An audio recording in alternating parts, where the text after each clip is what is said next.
Welcome to our History channel. Don't forget to subscribe. Hit the like button, share this episode with a fellow history lover, and leave us a comment down below. And now, on to tonight's episode, July 27th, 1816. On the Apalachicola River, in the panhandle of Spanish Florida, stands Fort Negro, a former British-held enclave during the War of 1812 that is now inhabited by nearly 400 escaped slaves and their Choctaw allies. The ex-slaves, now known as Maroons, are making a desperate stand against an expeditionary force of several hundred American soldiers, Coweta and Creek warriors, and a devastating fleet of American gunboats. Under the command of Garçon, a 30-year-old carpenter who had fled from his life of forced servitude in Spanish-held Pensacola, the Maroons and the Choctaw have made a death pact. They would accept nor offer any quarter, knowing that surrender would at best be a means to return to bondage and their, quote, slave owners. They were determined to fight to the last man. After several days of intense combat, several instances of intense hand-to-hand fighting had taken place. Yet, more broadly, the battle was an encounter of artillery, with the gunners inside the fortification launching cannonballs, grape shot, and mortars towards the American forces. However, they did so with little efficacy. The U.S. gunboats achieved moderate success, but no clear advantage had been gained. This days-long stalemate had the American officers considering their options of either starving out the Maroons or ordering a far more costly assault on the fort with infantry and Coweta warriors. However, everything would change in an instant. As the U.S. gunboat 154 began heating their cannonballs in a makeshift furnace, one of the fiery hot projectiles was sent out in a volley that would end the battle at once. It cleared the high walls of the fort and landed directly in the armory. This set off a thunderous explosion that could be heard for over 100 miles. Dozens of bodies and limbs could be seen flying through the air. Men, women, and children alike, many of which had been set on fire. The American soldiers could scarcely celebrate the dramatic conclusion of the bloody affair, as the humanity of the macabre scene overtook them. It has been known as the single deadliest shot in American history. More than 250 people died instantly. The U.S. executed Garçon, who had survived the blast, and then withdrew from Spanish Florida. News of the catastrophic battle quickly spread through American, Spanish, and native territory. Nehemiah, the mighty Seminole leader, was furious at the destruction of the fort and sent word to General Gaines that should his soldiers be found to have crossed the Flint River, they would face brutal attacks by the Seminole warriors. This would set in motion a series of violent escalations that came to be known as the First Seminole War, a conflict that would grip the Florida region for nearly 4 decades. Fowltown was a village that had belonged to the Miccosukee Creek people, located in southwestern Georgia, just 15 miles east of Fort Scott. Chief Nehemiah had already been angered by the U.S. reoccupation of Fort Scott in June of 1870. Captain Sanders Donahoe had arrived from Charleston in mid-June, and he would be reinforced by Major David E. Twiggs just a month later, arriving with his company of the 7th U.S. Infantry. The men had made an overland march from Fort Crawford in present-day East Bruton, Alabama.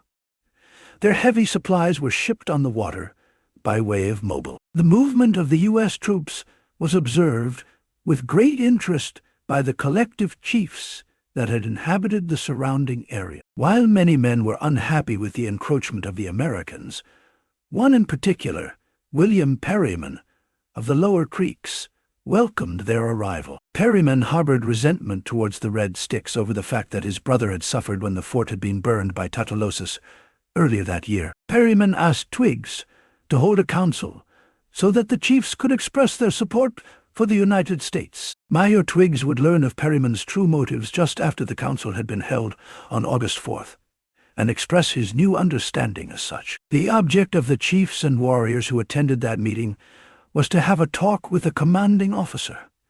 for the purpose of expressing their friendship to the United States and their intention of remaining at peace with the United States. I understand from another source, which at the time I deemed to be conclusive evidence of the fact, that one object of the chiefs and warriors who attended the meeting had in view was to flog in my presence the chief of Fowltown, Neamathla, for his permitting his warriors to commit depredations on the inhabitants of the Georgia frontier, and afterwards stating those outrages committed by his own people to have been committed by the people of their own towns. Twiggs was surprised to be used as a vehicle for political posturing amongst tribal chiefs, but the move by Perryman was an astute, if not also dangerous one, as he so openly attempted to draw himself into the graces of the Americans by so openly moving against Neamathla. He risked drawing himself into the Seminole leader's crosshairs. Twiggs would also discover that Perryman was not alone in his desire to admonish the Seminole, as Neamathla had also upset the first and second chiefs of Ekanakate, Okizi Talofa, and Choconicla. The meeting was delayed until 4 in the afternoon, but Neamathla would not show up for the council, blunting Perryman's desire to publicly reprimand him. Major General Edmund Gaines was reassured by the attending chiefs of a desire to live in peace with the Americans, but the tribal leaders stated they did not believe the towns of natives to the east of Flint and Apalachicola rivers felt the same. This included Neamathla's Fowltown.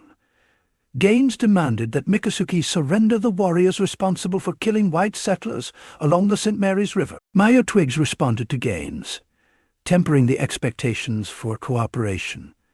Quote, "I have not heard a word from the Seminoles that can be relied upon, but, in my opinion, they will never give up a murderer to the whites." In fact, the chief of Fowltown, who was frequently among the Seminoles, told me 8 days ago that the Flint River was the line between us and I must not cut a single stick of timber on the opposite side. General Gaines had reached the same conclusion as Twiggs, that conflict with Neamathla was inevitable, but he would make one final demand for the surrender of the warriors responsible for the killings. Kapachamiku said he would respond within 10 days, and the message he would end up conveying addressed the changes that had occurred in the prior years, with their cattle being driven off by the whites, 3 natives having been killed, and the displacement to their side of the river. As it pertained to the Americans' desire to capture escaped slaves, he would state, "We have nothing to do with them. They were put here by the English, and to them you ought to apply to anything about them. We do not wish our country desolated by an army passing through it. For the concern of other people, the Indians have slaves here also, a great many of them. When we have an opportunity, we shall apply to the English for them, but we cannot get them now." The chief was referring to the, quote, "freedom papers" given to any slave that was willing to take up arms on behalf of the British during the War of 1812. Major General Gaines would forward this response to Major General Andrew Jackson. At the end of September 1817, Gaines would send a second letter to Jackson on October 1st, as well as one almost identical to it, that he forwarded to the Secretary of War, explaining in detail that no other recourse besides the use of force remained. However, Gaines still requested that a survey of lands be conducted to distinguish borders of the territories that had been ceded to the Treaty of Fort Jackson that ended the Creek War in 1814. The Secretary of War authorized Gaines to remove natives from lands now claimed by the United States, so long as they did not cross into the Spanish-held territory. General Gaines and his columns of soldiers from the 4th and 7th Infantry crossed from Fort Crawford to Fort Gaines upon a military road cut by Major Twiggs. From there, they carried on to Fort Scott. They arrived at Fort Scott on November 18. The first task upon arrival was to send a runner to Fowltown to request that Neamathla come to the post and meet with Gaines. But based upon the wording of the demand, Neamathla was left with only 2 real options: surrender or fight. Should he and his people attempt to flee, they would still be designated as enemies of the state. After Neamathla refused to surrender, Major Twiggs put together a battalion of 250 men and then set out for Fowltown on November 20th. Gaines told Twiggs not to fire upon women and children should the inevitable skirmishing occur.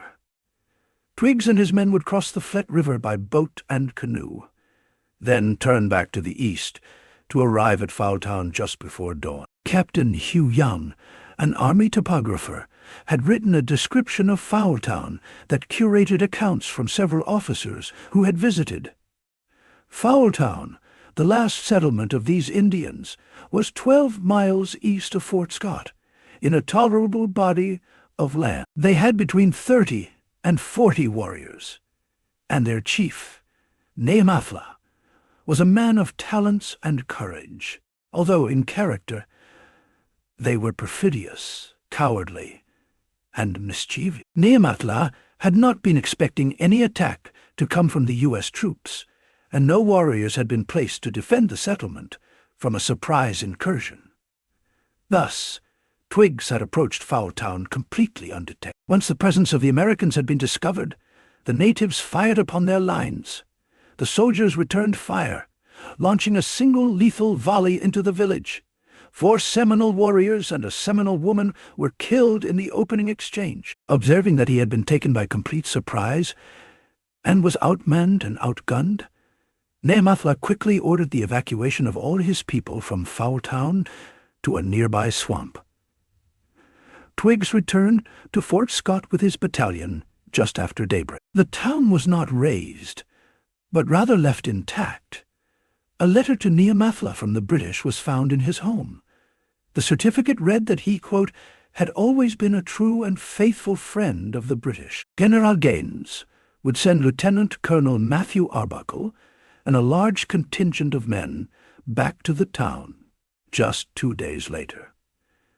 The men of Arbuckle's 7th Infantry would approach the town from a different direction. This time, as the Americans made their approach, signal guns were fired into the sky as Seminole scouts had discovered the approaching men's flanking parties. Upon arriving at the town, they found it deserted, yet they could hear whoops and yells coming from the swampland that surrounded the settlement to the northeast. The Seminole corn reserves were being loaded into wagons by the troops when an assault was launched by the natives.